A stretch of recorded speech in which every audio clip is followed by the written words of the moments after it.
Let's go over this one again because I think we missed something last time. It was right at the end of class. He loved. Where do we put the stress? Oh, we don't need stress here. What is this for? Whose is this? Number 12? What do we need that there for? Is it supposed to be stress? Is it supposed to be a stress mark? 是吗? 不用了, right. First of all, it has only one syllable, right? Oh, I know what you mean. We do need a stress mark, but it goes at the beginning of the word. This is for intonation. But anyway, if it were just for the word by itself, we wouldn't need a stress mark. But in the sentence, it has stress. So he loved a what? Dull, muddy, colored, and then R. How are we writing R? Upside down. Rug. He loved a dull, muddy what? Should be? Long E. Please remember that. I know that you're in the habit of writing it as a short I from KK, but now we're going to write it as a dotted long E. Muddy, colored, rug. All right. Anybody notice anything that I missed? Is it okay? The only thing I would add that Lattifoga doesn't ask you to do is we put this here to show it's got tonic stress. This is our own addition. Actually, he has something like it later. It hasn't been talked about yet in the textbook, but we already know the meaning of this. He loved a dull, muddy colored rug. So just add it on. It doesn't count as wrong. But just get in the habit of putting a little asterisk by the word with tonic stress or by the syllable with tonic stress. All right, the girl with curls has furs and pearls. Anybody notice anything? Let's put the brackets around it. We need stress. The girl with curls has furs and pearls. We need stress. Anybody notice anything else that I missed? 15 brackets. He howled out loud as the cow drowned. Make them vertical, tonic stress. Are we okay on this? Let me just check what we've got. Does that look okay? All right. And the boy was annoyed by boiled oysters. Looks okay to me. Anybody else notice anything? Tonic? Okay? Raise your hand right away if you see anything. Up here, it's really easy to miss things. So I'm relying on you to catch the things I miss. And for I, 14 is over. Yeah, okay. Thank you, thank you. I like with curls. Just a minute, let me look at it. It should be I like what? Miles. 他可能抄到另外一题去了。Miles. I like miles of bright lights. Stress, lights.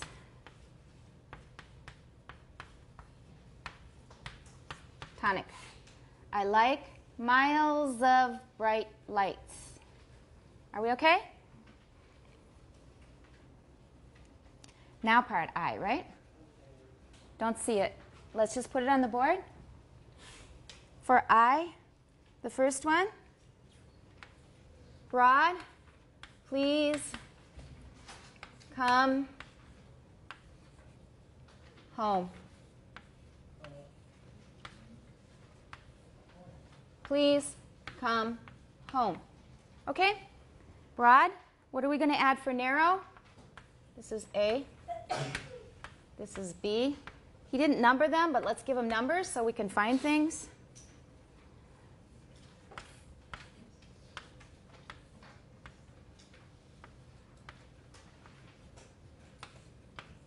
If you want to add a little extra that we didn't really mention much in class yet, you can put a little raised aspiration mark, small h.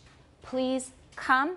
If it's the first voiceless stop of a word, it will usually have quite a bit of aspiration. So we can add the h if you want.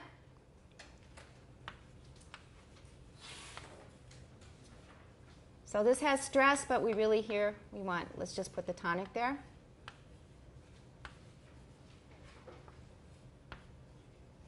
Okay, anybody have anything to add? Here we have the second one. He is going by train. And because it's a broad transcription, let's use slashes. So that's the convention. When you're doing a phonemic or a broad transcription, use slashes. If you're putting in more phonetic detail, more allophones, then use brackets. He is going by train. Mark the stresses. Here we need the stresses too. Or it probably doesn't have a stress here. He is going by train. This is a tonic. Let's just mark a tonic. He is going by train. Here we have something called velar raising. We're going to talk about it a minute in class, velar raising. If a front vowel comes before a voiced velar sound, here's the rule, new rule. You need to know this. We're going to talk about it on the web page, but it'll be easier if you already know what it is. If a front vowel comes before a voiced velar sound, in many varieties of English, the vowel tends to be raised. So we don't say going. It's not going. I. For example, in sounds like I. But going, going. Some people actually do say that. I don't. And I'm guessing the majority don't. In front of a voiced velar sound, especially a voiced velar, well, voiced is understood, a velar nasal, the front vowels will be raised. So I sounds more like E. But it's not all the way to E. We don't say going. Going is weird. It's somewhere between I and E. And for a stop as well,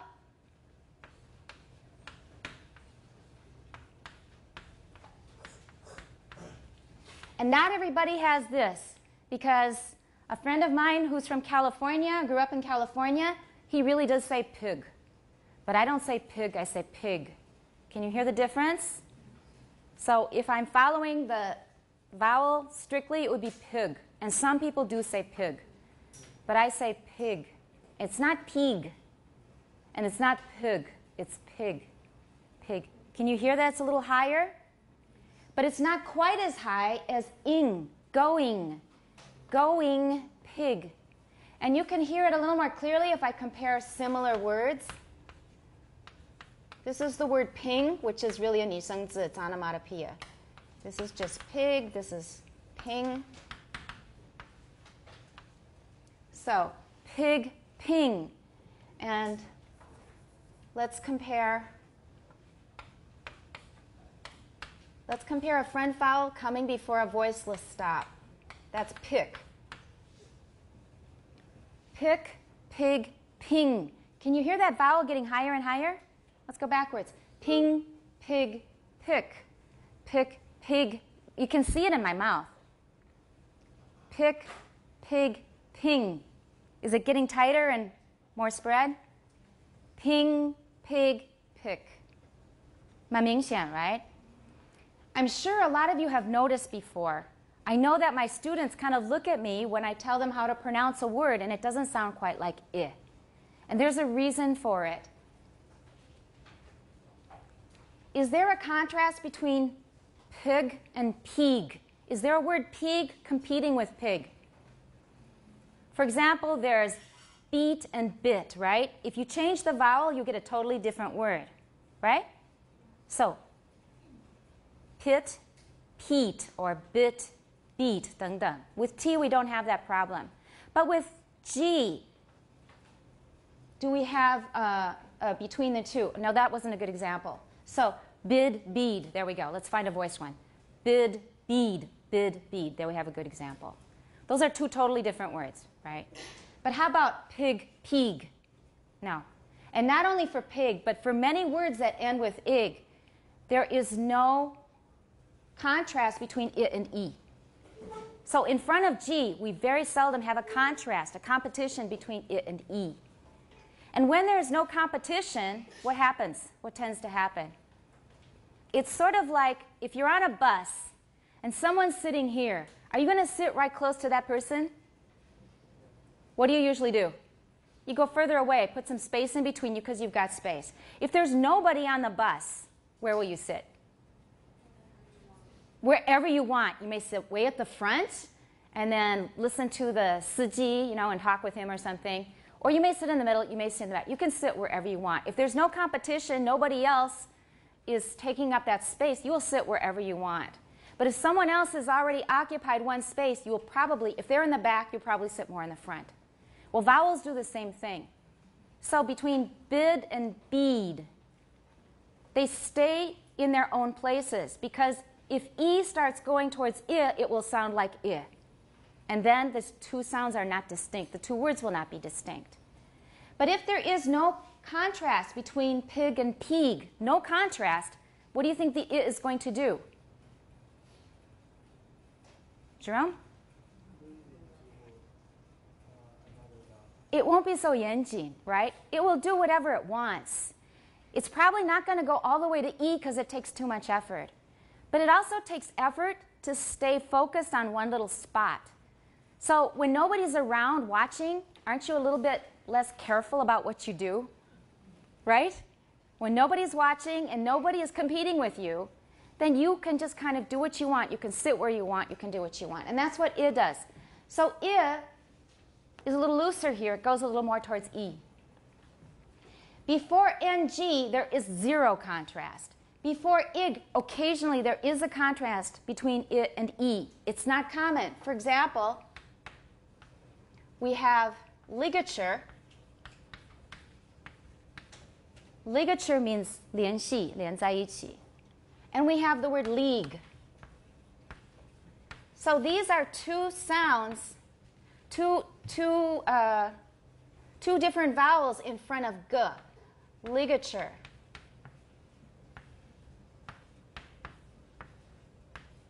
And is this long or short? It's long. So in front of this G, we do have a contrast occasionally, but not often. Ligature, league. Everybody try ligature. League. Look at my mouth. Ligature, league. We've got two different vowels. We've got an I and an E, right? But usually in front of G, there's no competition. So that means if it's supposed to be an I, it will start sitting where it wants to. It goes more towards E. So pig, pig, pick, but pig. Pick, pig, pick, pig. And with NG, there is zero competition. The vowel that comes before NG will never contrast with a long version of the vowel. So there's absolutely no difference between ping and ping. Never. It never happens with NG. This is an important point. It will probably be in a test. So make sure you understand it. It will be on the web page, but it's good to put it in your notes and think about it carefully. Before NG, long and short differences in vowels are neutralized. 没有去分长跟短，我们只有一种。So therefore we have pick, pig, ping. That's the highest one. 那个 E 蛮高，舌头变高了。I call it velar raising. It's been noted in the literature here and there, but it's not often mentioned. But for me, it's really obvious to my ears. Not everybody has this one, but most people have this one. Okay? So background on that. That's why we add this little, it looks like a capital T turned upside down. Whenever we have velar raising of a vowel, the vowel is a little higher than normal, then we can put that mark under it, which means raise the vowel a bit. If you turn the T back right side up, that means you what with the tongue? if an upside down T means raise the tongue, then a right side up capital T means lower the tongue. So if the tongue is lower than usual, then write a capital T. It's not really a T, it just looks like one. So if we want to add a little more detail here, he is going, this was a going by train. Okay? If we really wanted to add more train, that's got quite a bit of aspiration, but we didn't really ask for that. All right, the 10th, American. The 10th, what is this symbol? Who wrote this? Just say the. Okay, what should you put here? What should it be? This is a plain letter E, but it should be. Alex? A backwards 3 we call epsilon. Epsilon. And let's turn the R upside down. American. The 10th, American. And here, where do we put the dental sign? Under the vowel? 10th, te. Our tongue isn't touching anything for the vowel, right? We put it under the N. The 10th, if you want to add more detail, you can add aspiration. The 10th, again, American. We don't need to add aspiration here because if it's not the first syllable, we usually don't aspirate it as much. Did everybody hear that? I'm going to say one more thing about it, so make sure you understood that part. So American, I do have aspiration, but not as much as for key. Key, I have a lot of aspiration, but American, I have some, not quite as much. Because it's less, I'm not going to put the H there. Now, they seem to know it in the Taiwan teacher training system. There's one word where it turns up really often, but 是矫枉过正的一个现象. This is the word. How do you say it? A lot of you say stupid, stupid, too much B, too much B. A lot of people say stupid, stupid, or stupid, stupid. 它已经变 B 了. We don't take away that much aspiration. Stupid, 它 still stupid, 它 still 还是有一点那个重气. So don't say stupid, stupid. That's very Taiwanese. 刚好这个字，其他的字偶尔会有，可是 stupid 这个字就很多了. Everyone's stupid. Stupid. Okay, don't say stupid, stupid. Okay, 好 stupid. American. 直线, make your stress mark straight. We're not marking secondary stress. We're going to talk about secondary stress in a later chapter. But for now, the 10th, we need stress here. Okay? Anybody catch anything I missed? What's the vowel here? For American, it's what? Ah. For British, it's upside down, knowledge.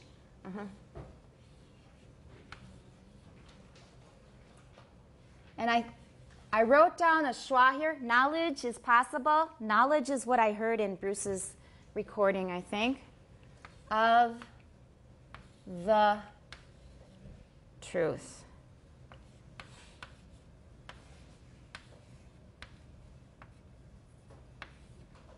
His knowledge of the truth. And for more detail, his knowledge of the, I don't have much difference here except for truth. We can have aspiration and voicelessness.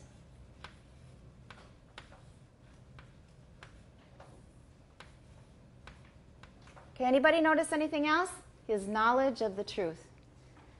If not, let's keep going. I prefer. We still don't have that? Okay.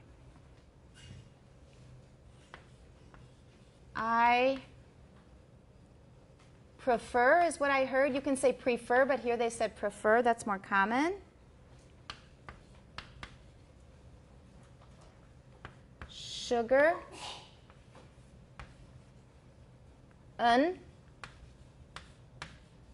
cream. Actually, that's tonic. I prefer sugar and cream. This is what I heard. Anybody have anything different? I prefer sugar and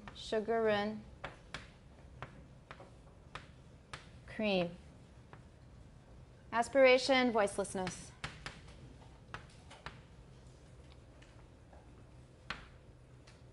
Okay, anything else? Yeah. Shouldn't the vowel of fur be the... Yes, it should. I've got it in my notes here. Thank you. That's what you meant. Thank you. That's right. Anything else? Anybody find anything else? Yeah, I wrote it there, but I just didn't write it on the board. Thank you. The last one, Sarah took pity on the young children. For A, we want a broader transcription. Sarah took pity on the young children. Upside down R.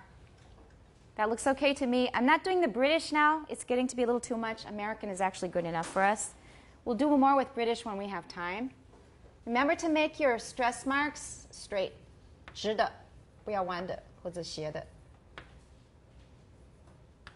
This is a tonic. Sarah took pity, aspiration, tap on the, might have a dentalized N here, on the young children. Okay? Anything else? That's it.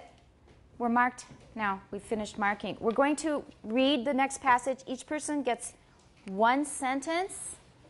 So, Mendy, you ready? So, we're going to read the sentences. Each person gets one line.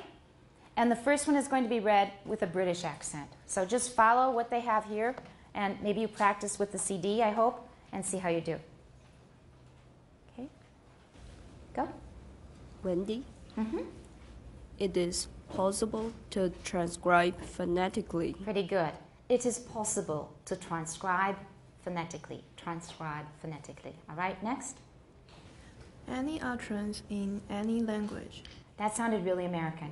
Can you make it a bit more British? The symbol's the same, which makes it hard to know what to fix. Remember the wedge? It's more like ah in British. Any utterance in any language. Not bad. Okay.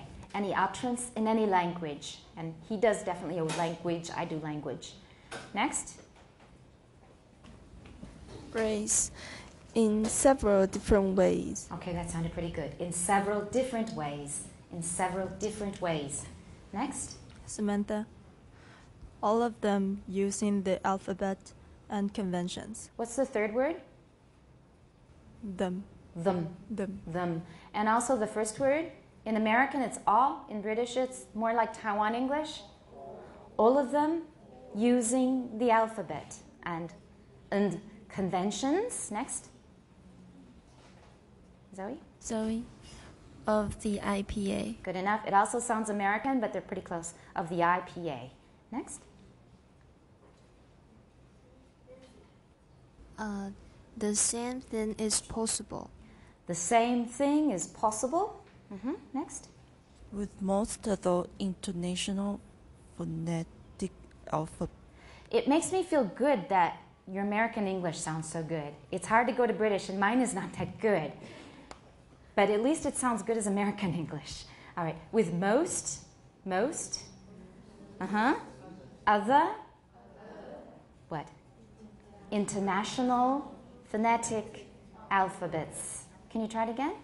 With most? With most. Most? Most. Not most, it's O. With most?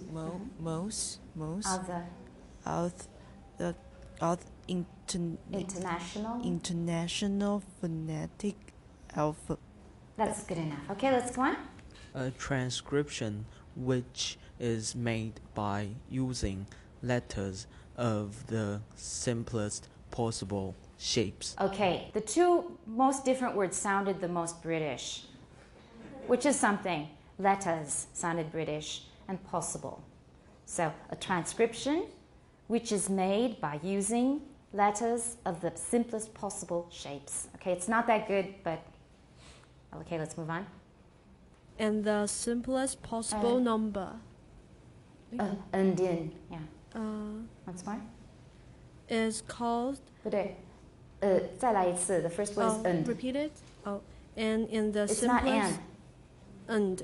And in the simplest possible number. Pretty good. And in the simplest possible number, and Is called is called a simple phonemic phonemic transcription. Okay, they all sound really American, but mine is not much better, so I can't be too picky. So it's called a simple phonemic transcription. All right, American, next. Wendy, if the number of different letters is more than the minimum. Good, next. As defined above. Good. The transcription will not be a phonemic. Good. But an allophonic one. Good. Next. Some of the phonemes. We're That is too American now. We're on American now. Some of the phonemes, that is to say, Good. It still sounded British, but that's okay. That'll make up for some of the other ones that were supposed to be British and sounded American. Go on. Will be represented by more than one different symbol. By more what? More than. And watch the N. The first time I think you dropped an N. Try it again. Will be represented by more than one different symbol. Good. Symbol. All right. I always have a vowel there. Symbol. I always have a vowel. Here he claims there is none.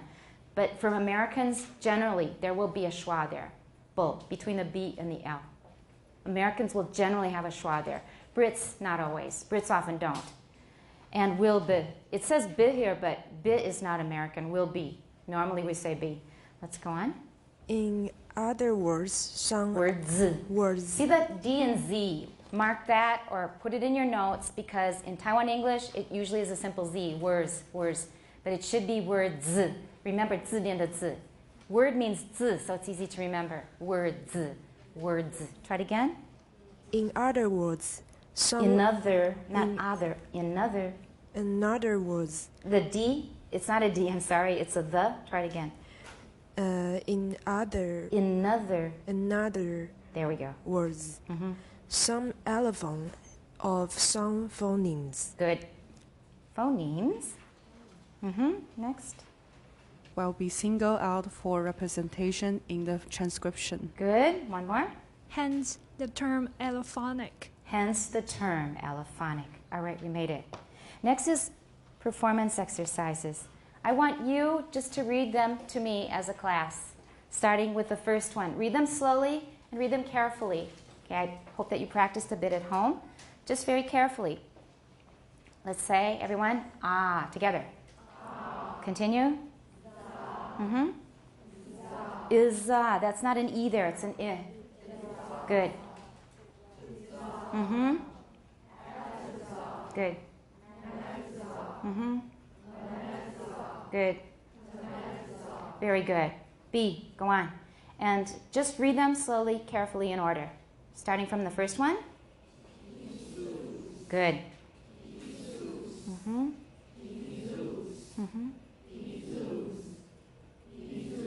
Beautiful. Very nice.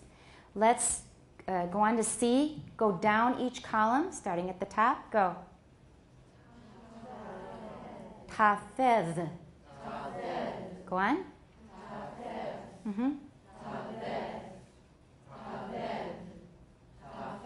That's beautiful. That was absolutely wonderful.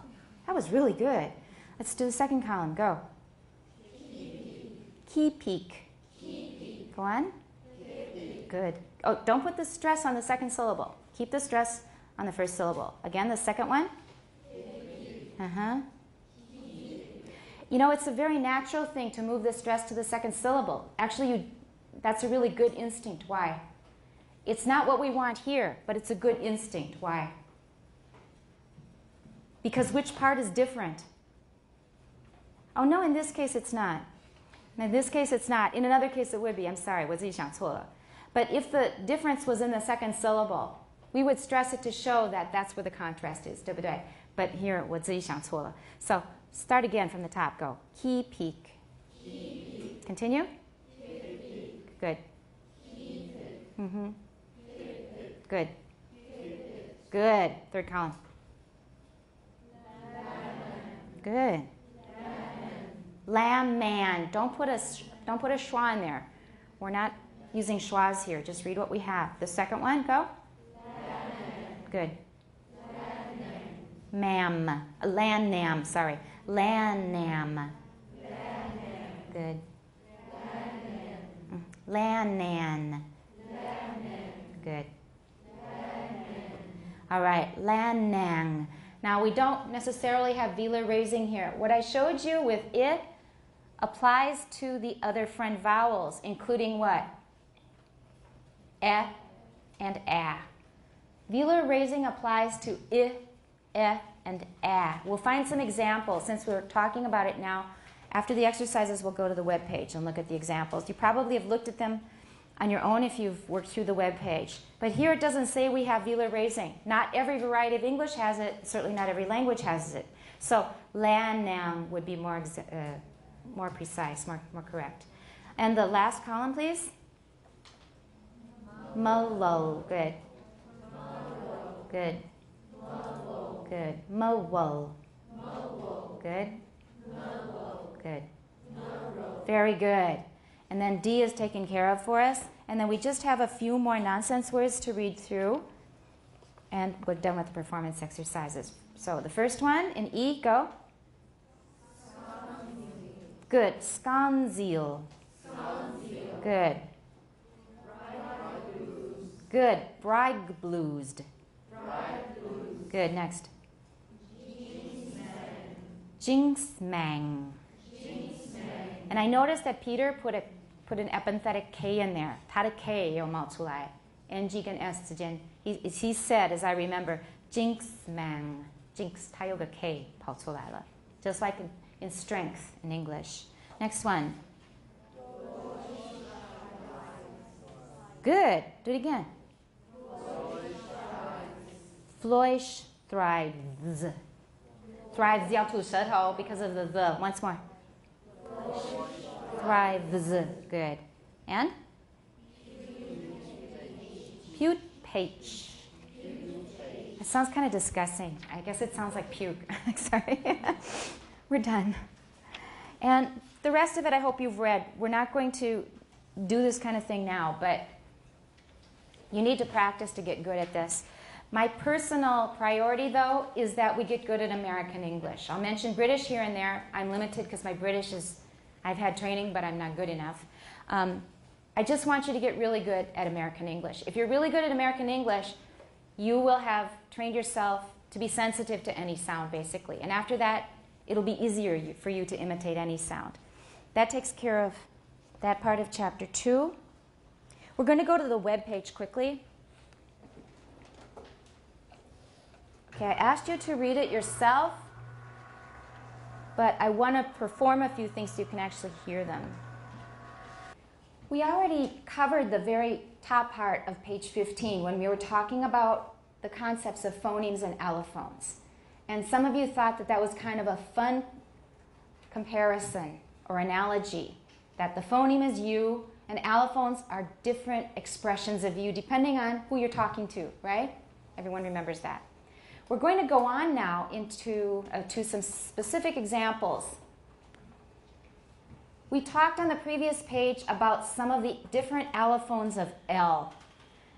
Well, I suppose that, okay, these are different allophones of L. We talked about them before in class. If it's at the beginning of a syllable before a vowel, we have what is called a what kind of L? A clear L. And we also have a clear L in front of a vowel. If it's got a voiceless obstruent in front of it, it's probably going to be voiceless. And if it comes after a vowel, it is usually a dark L or velarized L. And we said it sounds something like an exaggerated Beijing pronunciation of po, It's the back of your tongue that becomes very tense, and it gets close to your soft palate. Po. That's why we call it a velarized L. The tip of your tongue doesn't always touch your alveolar ridge. And then we had some examples here where we have some dark L's and we have some L's that disappeared. Half, salmon, palm, almond. Now, half and salmon, they never have an L that's produced, or that's pronounced. But palm almond can either be palm almond or palm almond. I tend to have something of a dark L. I have velarization. So palm almond. One of my teachers said that, but I say palm. Can you hear the L? I have velarization. It's not a really complete L, but I have, the back of my tongue is getting tense, so palm almond. And I discussed this with some of my colleagues in pronunciation teaching, and they said, oh, don't teach that. That's not standard. Not many people say that. Now, I say it. So is it just me? No. That means since that day, I started paying close attention to speakers of American English. I can tell you that more than half the people that I listen to, just a rough estimate, it's impressionistic. But many, many people pronounce that L. You hear it all the time. If you listen to ICRT, you will hear it in some of the announcers. So palm almond. A lot of people have velarization for that L. But it's not palm almond. 那就很少。通常就舌根化，舌根会紧. That's about it. So those are all different allophones of L. And we talked about how if we don't devoice the L, sometimes we'll get an extra syllable. It'll sound like play, because we want to make that L voiced. And in the process, we might produce an extra schwa, an extra vowel.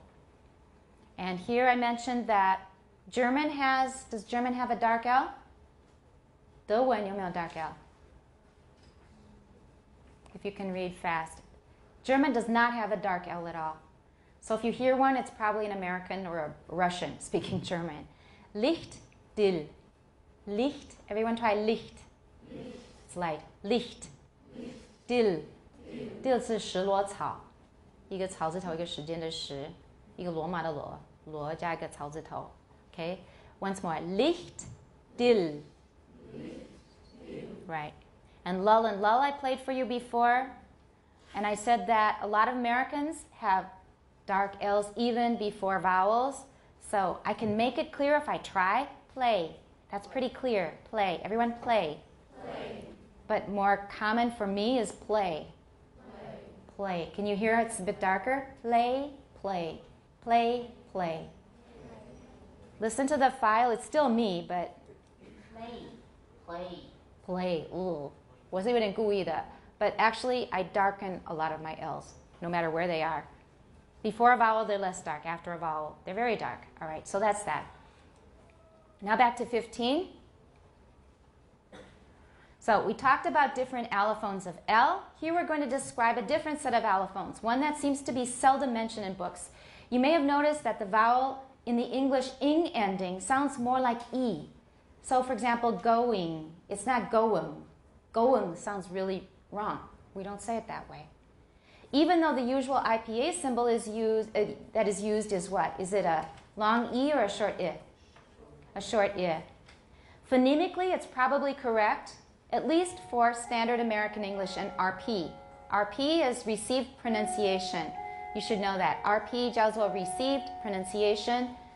That's one way of referring to Standard British English. It's less commonly used now. You still hear it. My British teacher uses it all the time. All the time. So, going, it's not all the way to E.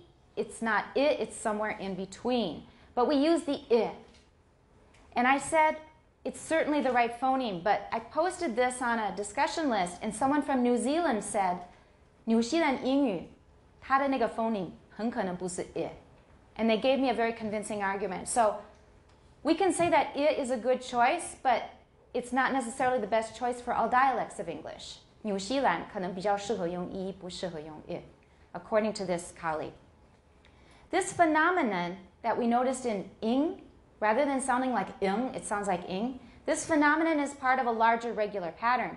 The tongue height used to produce the short vowels, is raised when any of these three sounds is followed by a voiced velar sound. That's the key to the rule, everybody, so put it in your notes.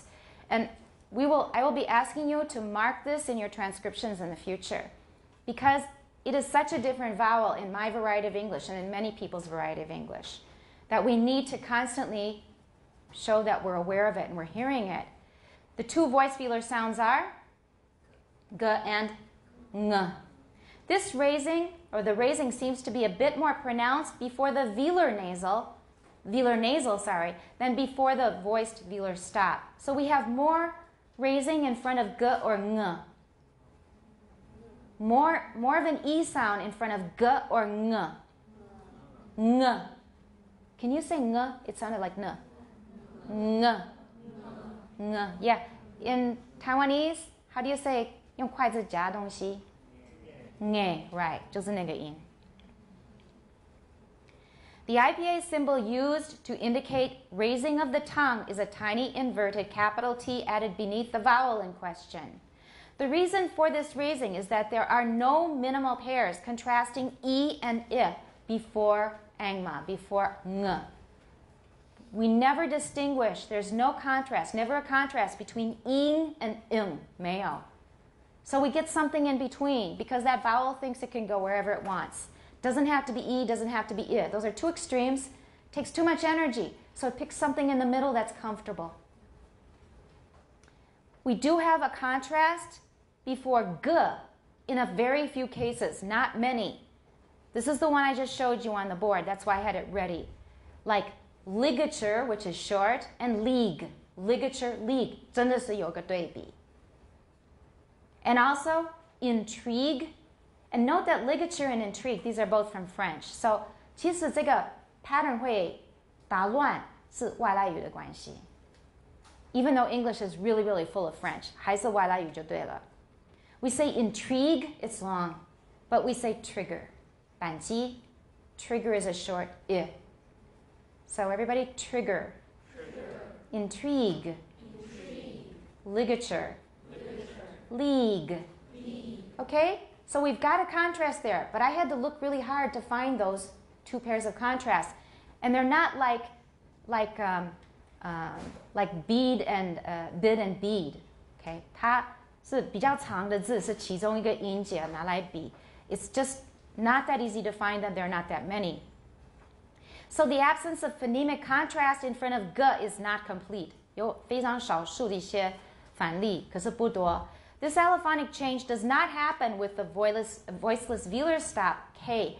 K 是完全没有 velar raising 这回事. So if it's a voiceless velar stop, no velar raising. Okay? Don't get that mixed up. And it doesn't happen with any other sound. 任何一个其他的一个子音前没有这个现象，只有 G 一部分，然后呢 ng 是绝对有。Like week and wick. Week 礼拜 wick 是蜡烛芯 Reek 是很臭 Rick is a guy's name. Note that there are no E words to form minimal pairs with wig and wing. Wig 没有 wig 没有 wing 也没有 wing 没有或者 rig 没有这回事 ring 也没有大部分的字是 I 跟 E 根本不构成 contrast. Is it all clear? 可以吗? That's how we explain why we have this funny variation, this funny alternation with the I phoneme. We think it's I. 为什么呢? 因为它跟 E 没有竞争，所以它可以乱跑.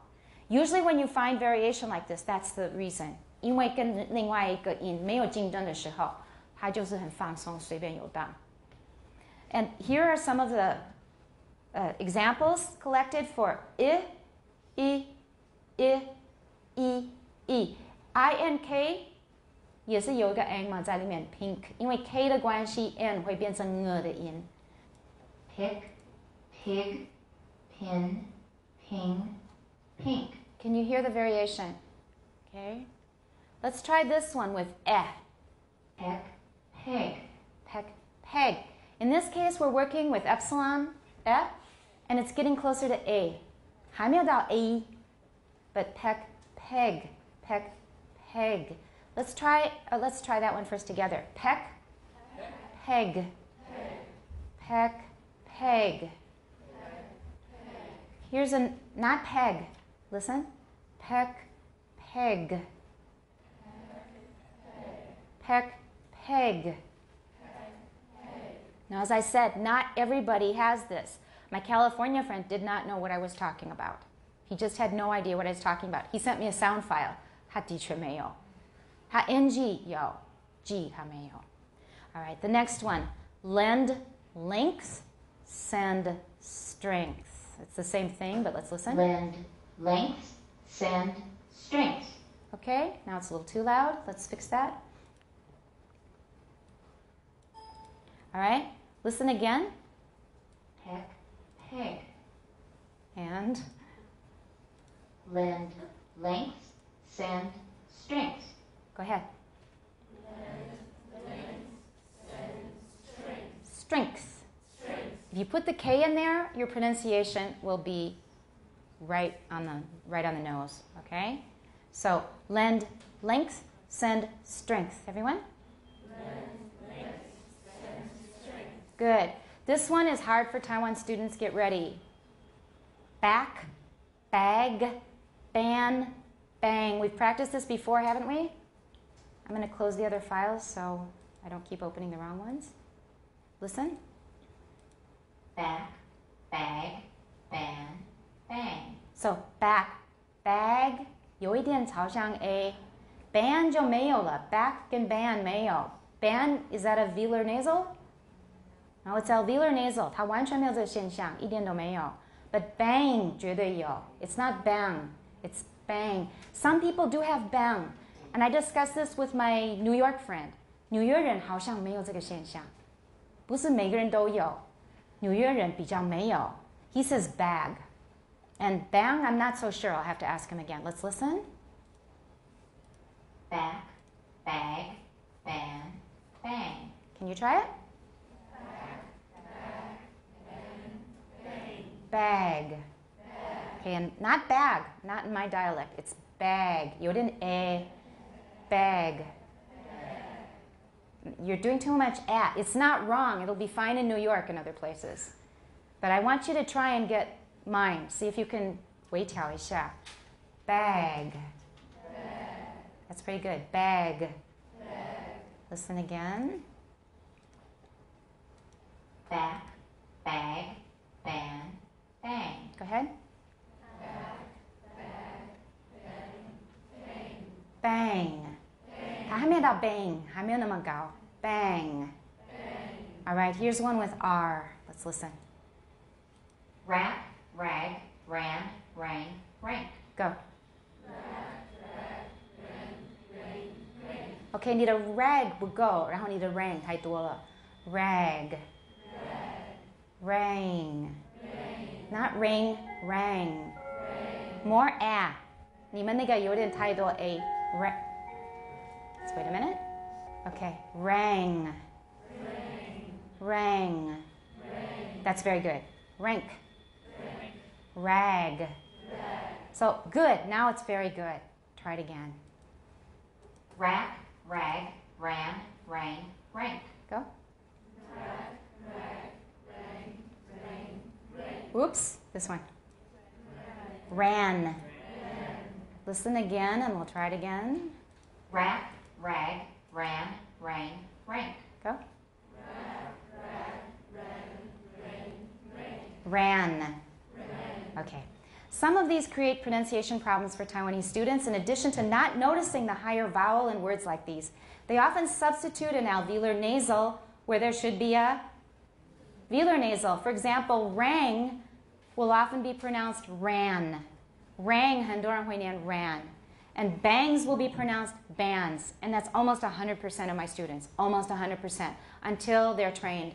After they're trained, maybe about 78% will get it right. And then the rest still have problems until they work on it. Everybody can learn it. I just worked on this on Monday in Yingting and in Dai Yingwen.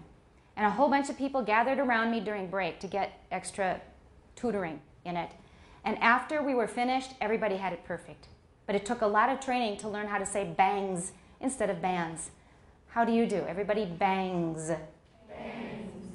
Right now you sound good. And let's see. So rang will be pronounced ran, bangs as bands, strength as though it were written strength, but some native speakers do say strength. I hear it quite often. I say strength. Now, do you pronounce them with a velar nasal? Do you use a raised vowel? Now, here, 我们有点理论. I just want to finish it so we don't have to set it up after break.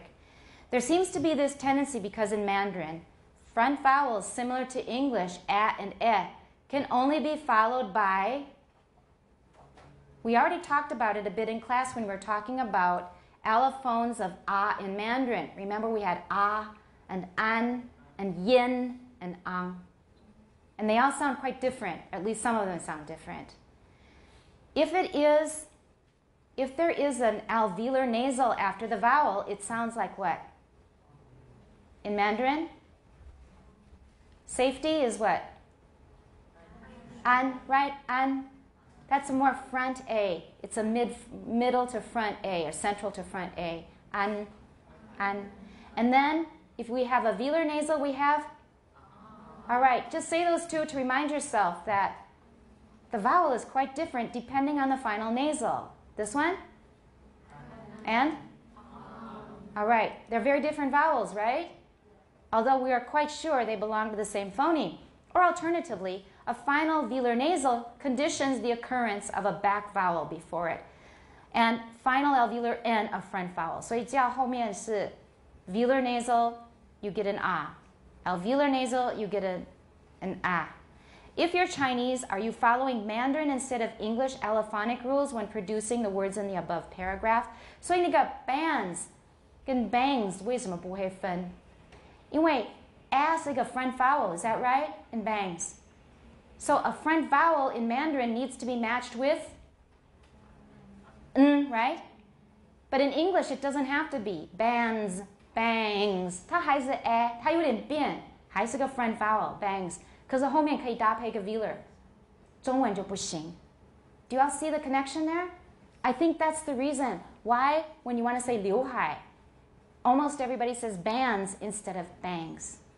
And then the way I used to train it is instead of saying ang zang, train yourself to say ang zang, ang zang. Everybody try ang zang.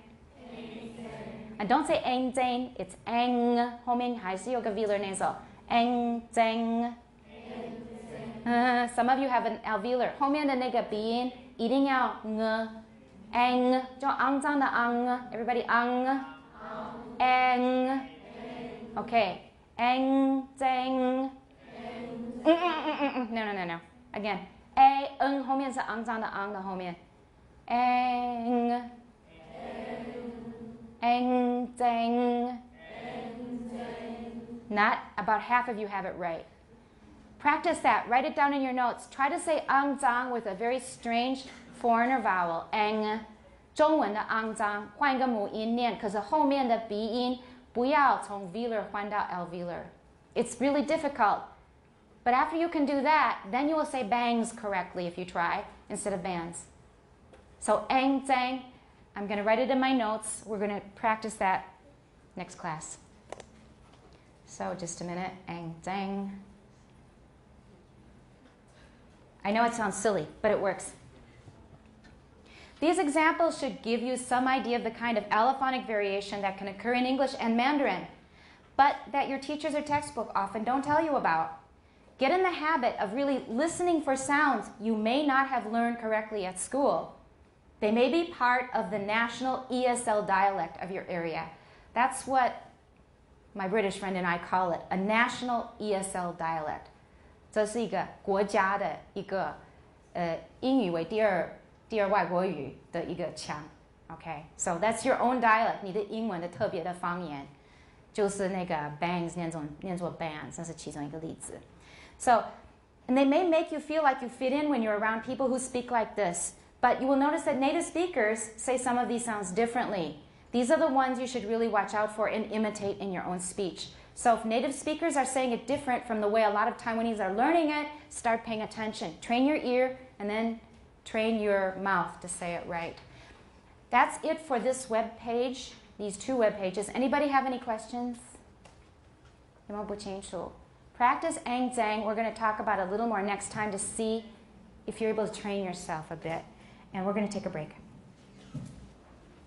A couple of corrections. Stanley pointed out that TESOL, which as a second language, should be 第二语言, and that's well taken. 第二外国语 is usually what we use to refer to German, Spanish, French, etc. That's true. For me, it's all the same because it's all a second language. In English, it's the same, but I think it's good to distinguish it in Chinese, so thank you, Stanley, on that. And then another thing that I wasn't thinking of when we were marking allophones for our narrower transcription was the long vowels. So you can put the little triangles in. Normally we just write a colon. So please would have a length mark after the I. And the other ones with arrows here. Knowledge, is a long vowel. We could add a length mark. And truth is also a long vowel. You could put a length mark there. And were there any other corrections I forgot? Anybody have anything else to add before we continue? Someone just asked if the next test will include questions on writing Chinese and IPA. No, because we haven't practiced yet. I won't test you on stuff that we haven't covered in class. You have to practice it, just like we had to practice Pinyin, but Pinyin is a little easier. IPA will be, I think, a little more challenging, but you can also master it quickly. It's also basically a mechanical kind of exercise. It involves choices, and I'm going to give you my choices. My choices are not necessarily the choices of everybody, and they're not necessarily the best, but they're the ones that work for me. So we will do that after the test on Chapter 2, okay? So any questions before we proceed? We're starting now with Chapter 3. And we'll have some students read aloud. At some point, I may start summarizing in order to move a little faster, although I don't always move faster than you. So, next reader. So we're on page 56, Chapter 3. Say the number of the chapter and all of the titles and section headers, etc. Chapter 3. The consonants of English. Okay. We will begin this chapter. Begin. Begin. Not big. Begin. Begin. Begin. It sounds funny. Begin. Begin. Begin. Yeah.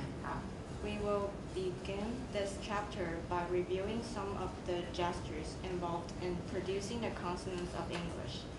In the materials for this chapter on the CD, there are two movies. The first shows the pronunciation of consonants that have different places of articulation. The stops. Stops.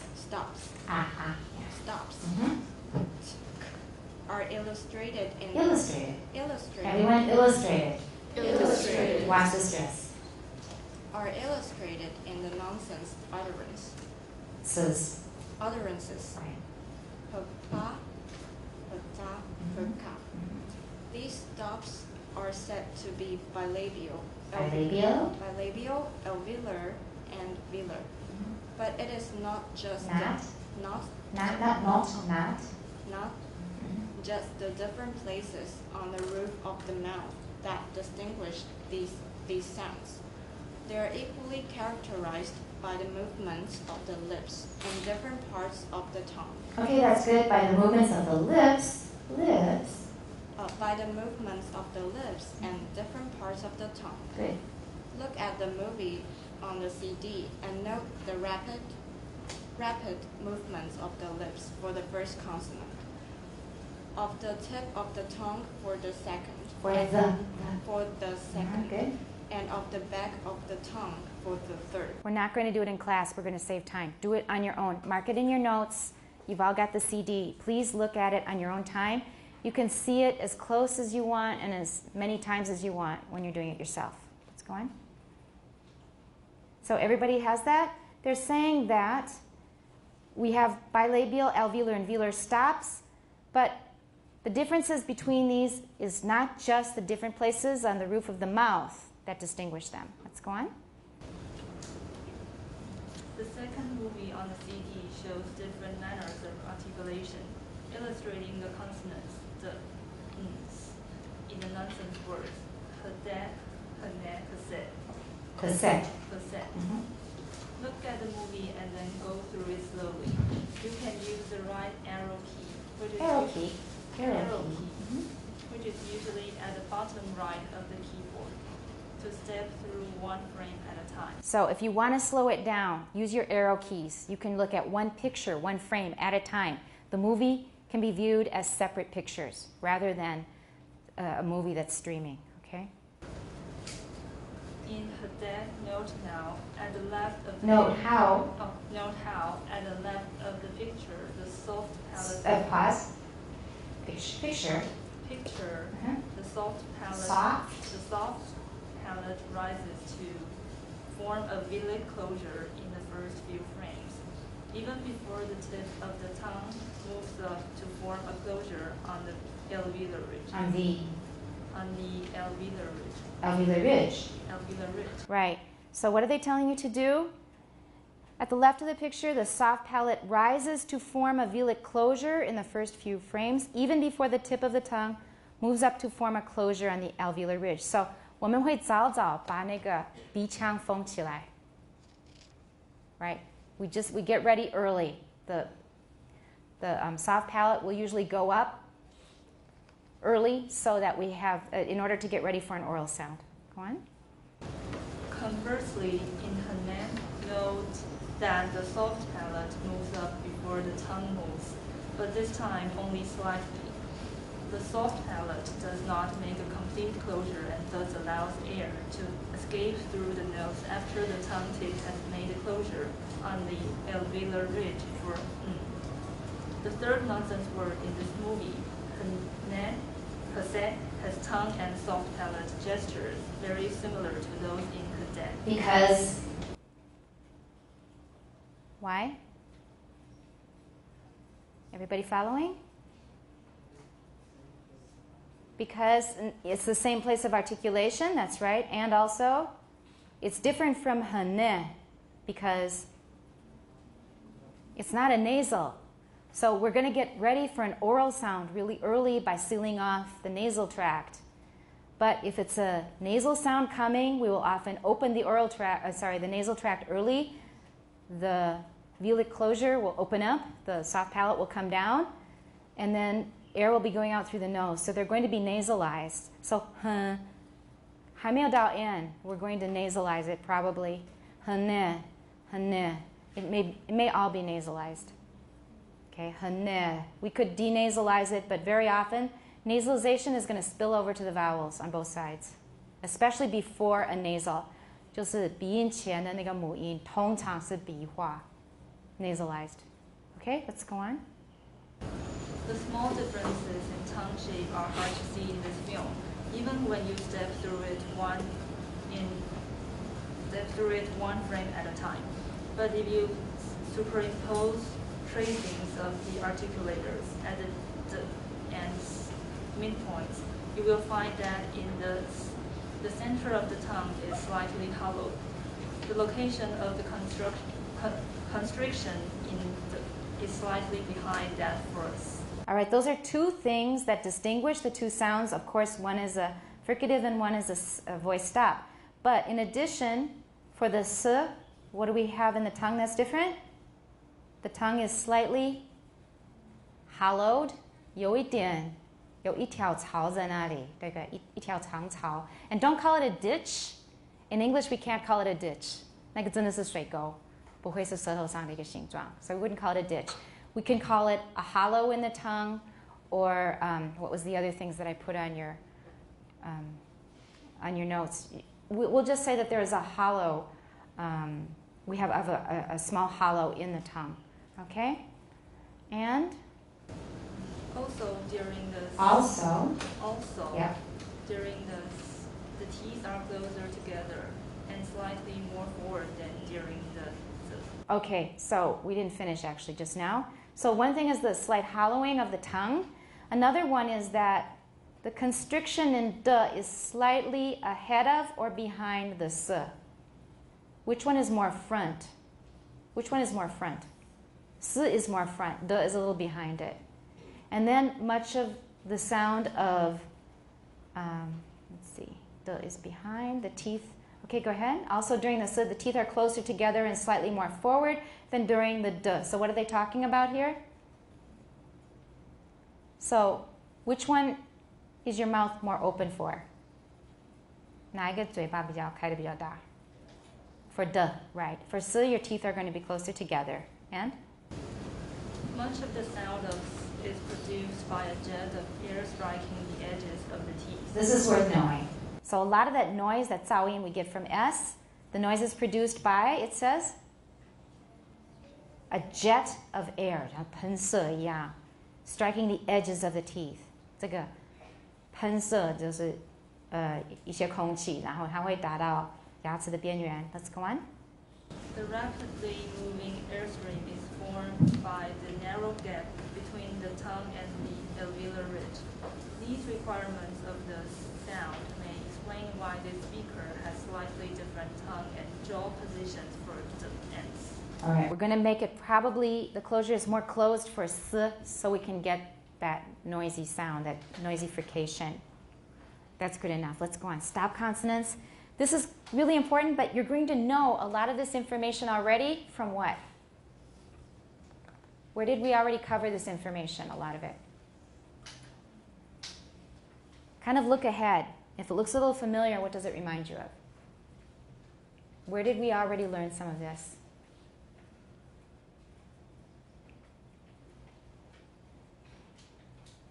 Anybody?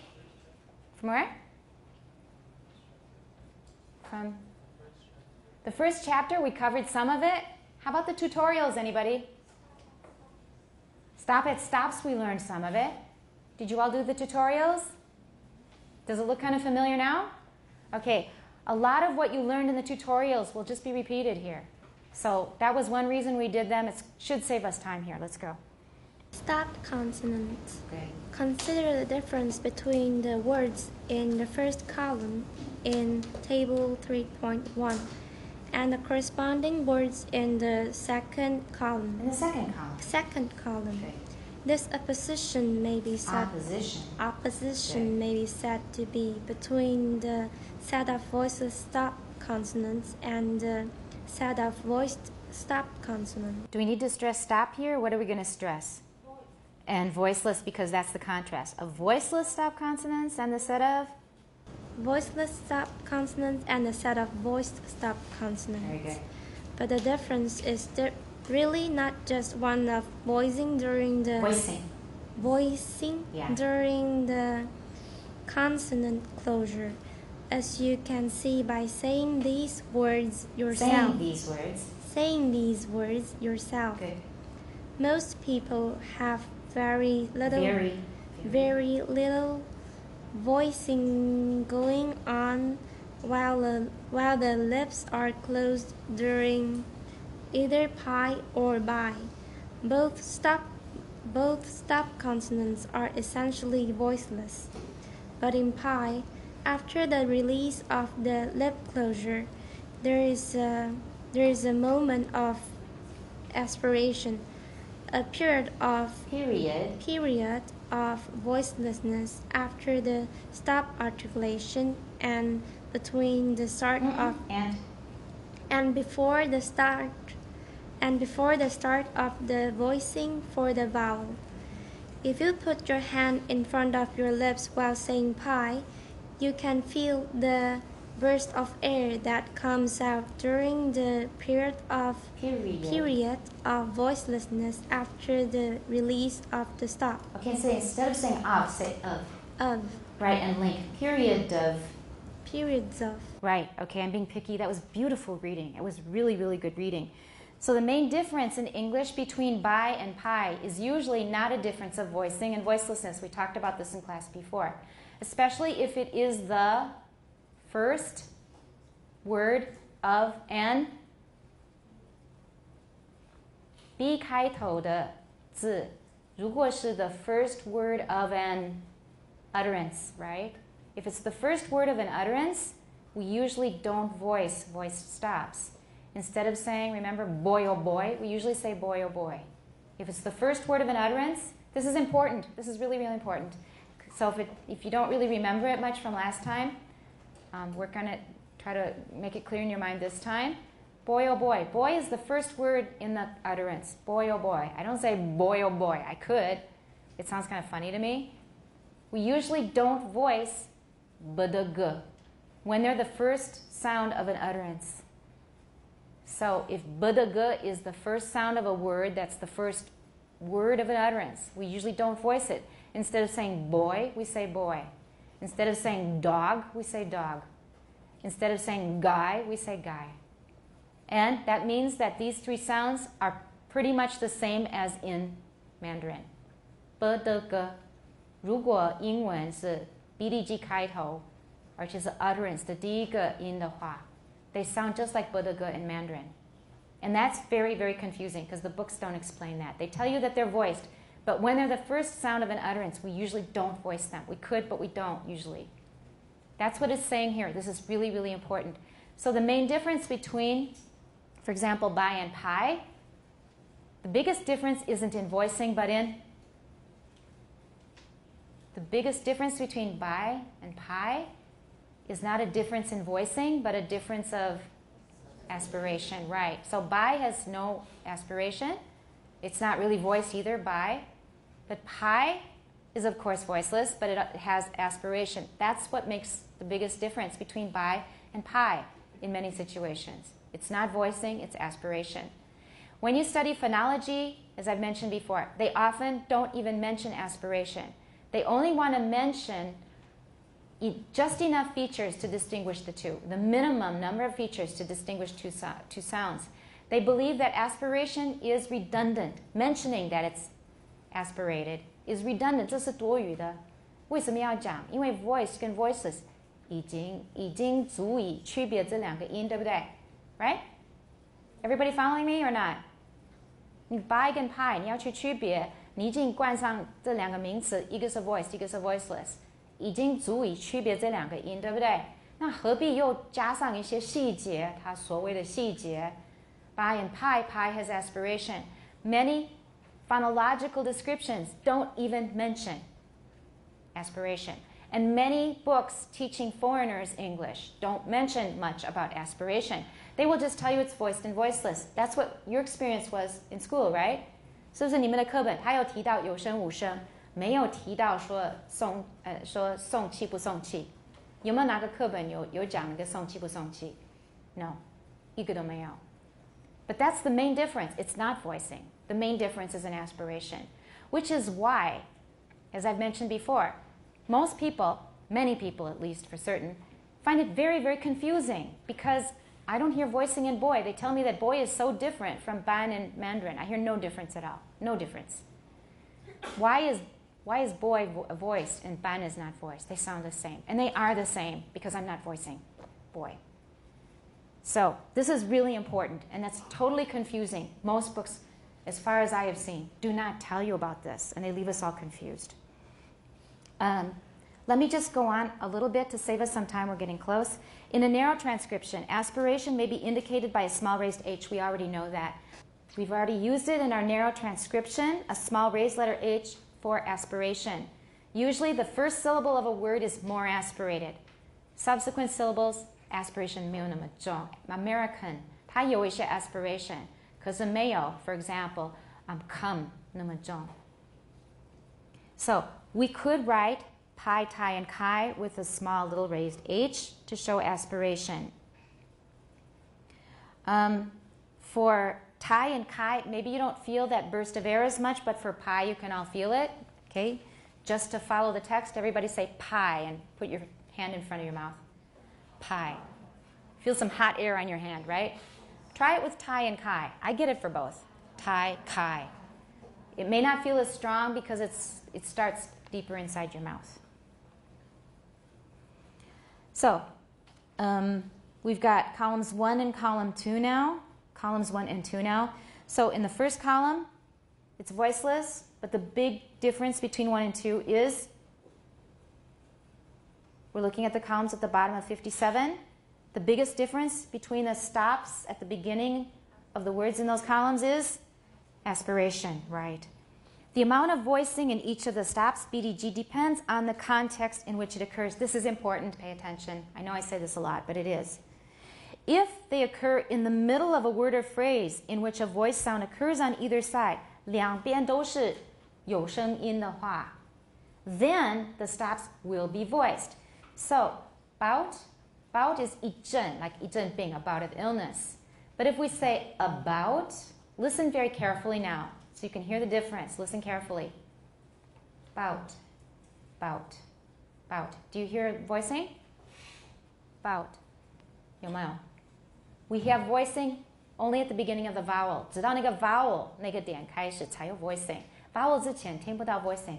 Bout, bout, nothing.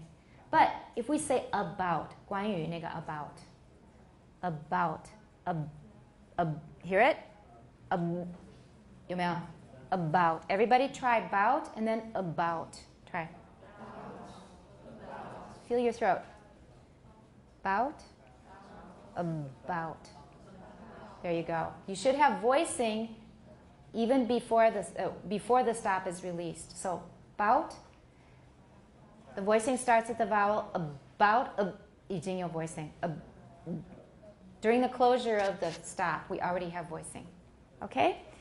So, that's why context is so important. For the voice stops, 它的本性还是 voiced. I'm not saying they should not be classified as voiced. 分类上绝对是 voiced. But in actual speech, if they're the beginning of an utterance, we don't hear the voicing. We don't use the voicing. It's an allophone. It's an allophone. It should be voiced, but we've stopped voicing it. We stopped, I don't know, 100 years ago? I don't know when we stopped. But we just don't. But if there is a voice sound before these voice stops, then we will voice it. About, 那就 voicing 就回来了. Okay? Next paragraph, bottom of 57. We want to teach you to become a phonetician by learning to listen very carefully. That is the whole point. Really, that's the whole point. It's not to teach you my dialect or to memorize a lot of theory, although if you want to be a scholar, it will be useful to you.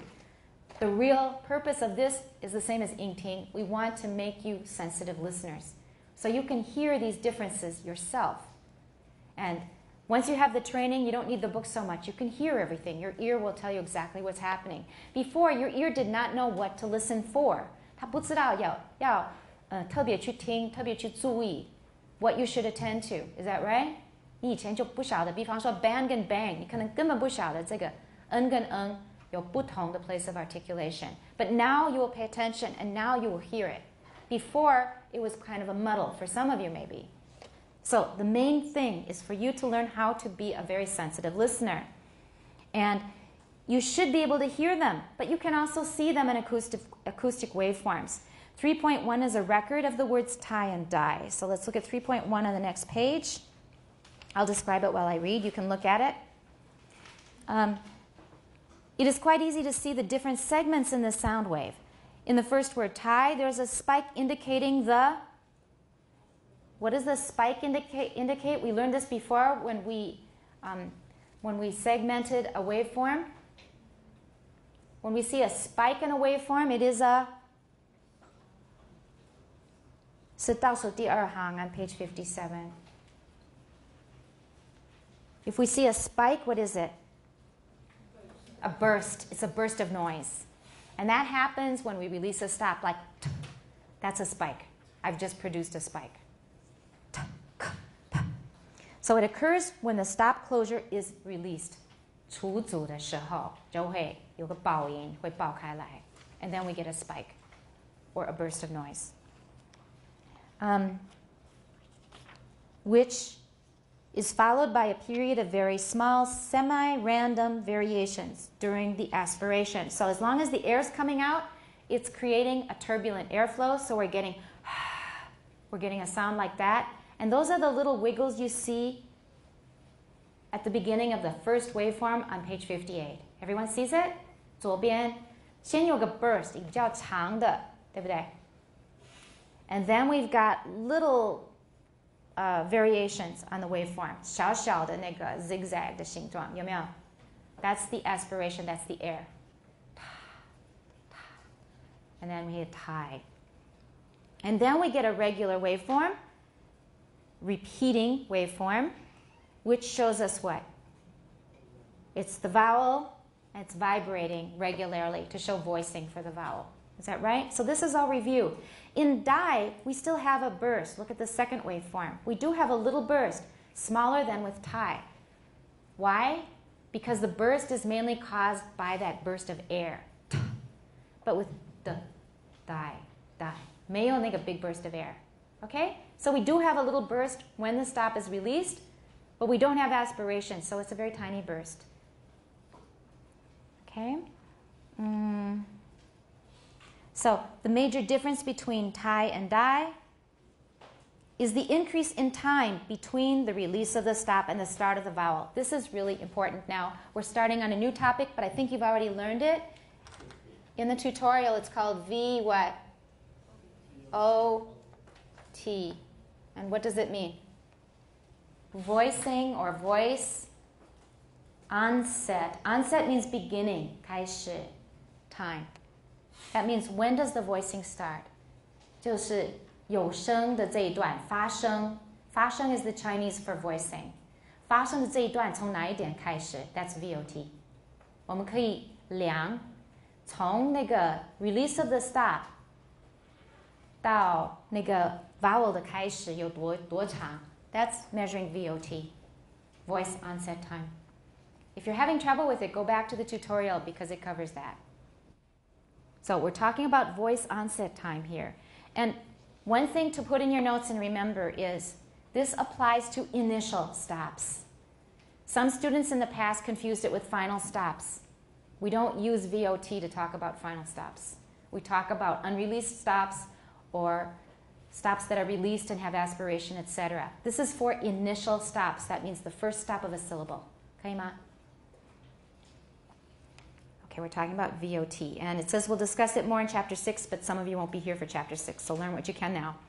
Now consider the words in the fourth column are the sounds of the stop consonants more like those in column 1 or column 2. So look at column 4, and if you didn't learn this rule previously, learn it now. I've mentioned it in class, but some of you, when I mention it, you don't seem to recognize it.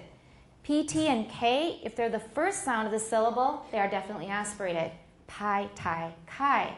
But if we put an S in front of the P, T, or K, what happens to the P, T, K? Something disappears. The or the aspiration is gone. So we say pai, tai, kai, but spy, sty, sky. Here's another thing to pay attention to. Do the PTK become voiced?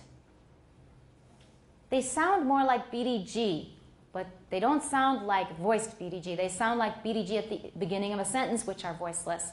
Boy, oh boy, guy, tie. No, sorry, not tie, die at the beginning of a sentence. So if we put an S in front of PTK, PTK are no longer aspirated, but they are not voiced. Put it in your notes because every year people mix this up. They say, oh, they're like BDG, so they're voiced. No, they are not voiced. They're simply unaspirated. Everybody got that in your notes? Please don't be confused by it. They are not voiced. We just got rid of the aspiration. And we didn't do it on purpose. It just happens. All right, column 3, what are those examples of? Those are examples where we voice the voice stops. A by, a die, a sky, that's a mistake. Okay, let's fix it. It should be what? Page 57, column 3, a by, a die, the third word should be? Look at page 57, the table, 3.1. The third item should be a, gai, gy, change it, it's wrong. That's another 'n' 念的老错误还没改. When you see these, mark them, and then we will tell Professor Johnson, so he can fix it in the next edition. So this should be guy. The next column is spy, sty, sky. We've already explained that. You can see that in column 5, we're going to talk about stops that occur where? We've been talking about what kinds of stops? Initial stops, right? 词首的 stops. But now we're going to talk about where do they occur? Column 5 on page 57. Look at column 5. Where are the stops now? They're final. That's right. That means they're at the end of a syllable. Okay. All right. You can read the second paragraph on 58 yourself. And we're going to do a waveform assignment. But because you have to prepare for the test on chapter 2, I won't give it to you today because it's not 你先知道是什么. We're going to use new software. We used WASP last time, which is really wonderful because it's so simple. It's easy to use, right? Open the package and you can use it. Pratt takes a little more learning because it's got many, many, many features. 它可以做很多. And lots of phoneticians now, when they present papers, do their research, they use Praat. Praat is the Dutch word for speak. The infinitive is P-R-A-T-E, and praten, it means to speak. So if you want to, you can just download Praat, have it ready. I'm going to mail you tutorials on how to use Praat. I don't want to overwhelm you right now, but I want you to know that we will be doing this after the test. And we're going to do some 手术, some surgery. So we will have the words pai tai kai, bai dai gai, and then spy, sty, sky. And we're going to cut off the S's and then see if the waveform sounds and looks more like pai tai kai or bai dai gai. And you probably already know the answer, but we're going to do that with the waveform with Praat software. So you will be able to produce it yourself and prove it to yourself. So we have finished to the second paragraph of 60. We can mark that. We'll start on the third paragraph. Who was the last person to read? Karen, was it you? You were the last reader. So you start next time on the third paragraph on page 60. And the test will be on Monday. On next Monday, first hour. Does anybody have any last questions you want to ask? Any questions? Any questions? If you do have questions, where can you ask? NTU Phonetics on Facebook. So please, as you're going through the material, and remember, we're going to cover the tutorials. We're going to cover parts on romanization. There will be pinyin transcription. There will be another dictation. That's why we didn't do it today, because we're going to have it on Monday. It takes too much time. It will be all of the material from 1 through 2, but we'll concentrate on the material in Chapter 2. Okay, and any of the web pages that were assigned are also within the fanway of the test. Any questions? All right, maybe they'll come up later. Please post them. Be very dafang with your questions, like Stanley, right? Stanley is a very active participant. So 一有问题就赶快 post. All right, we will see you on Monday then.